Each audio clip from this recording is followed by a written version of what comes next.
Hey, what's up guys, and welcome to this Player of the Month Dele Alli player review.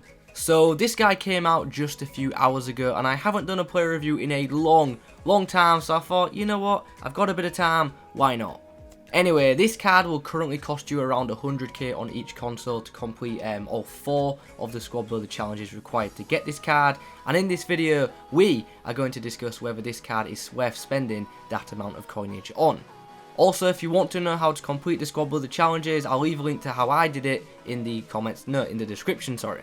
So, let's have a look at some of his in-game stats. The ones that stood out for me personally was his 95 positioning, his 89 ball control, and his 91 short passing. I actually thought he was a brilliant attacking midfielder. Now, I've used Alli's normal card a lot in this year's FIFA. I've played it in both the cam and centre mid role, and he plays both of them very well.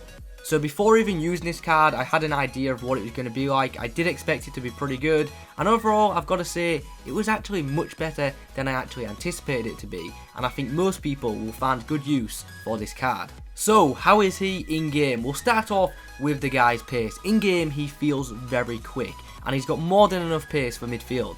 You'll see in some of the clips, he outruns like a lot of very quick centre-backs, which is something some strikers actually struggle to do. On the ball, for a player who is pretty damn tall, he actually felt great, very fluid on the ball, and he's got good agility for a big man. He's got a great first touch and he dribbles really well. I also found that he held most players off too. He's got 77 strength, so I didn't expect him to like bully players, but he did hold the ball up well enough. Shooting wise, at times it was great, at others inconsistent. His long shots can be great, but I also found that from long shots he also loves to hit the post. In front of goal, however, his finishing of 87 was pleasing, and I'm glad that his finishing is good because he found himself in one-on-ones very often.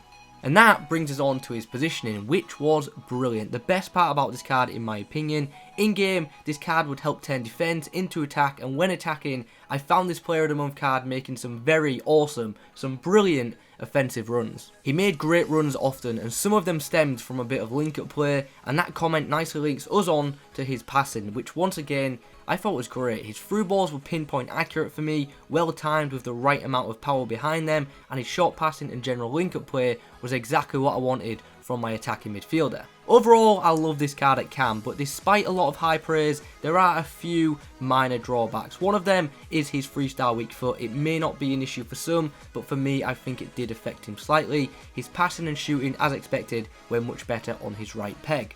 Despite the strength, his physicality was hurt by his balance at times, but apart from those very tiny minor issues, I really enjoyed this card. And so, I'm going to give this Player of the Month Dele Alli card a very solid 9.3 out of 10. Is he worth it? 100% in my opinion. He's up there with the likes of De Bruyne and Eriksen as some of the best BPL cam options on FIFA 17.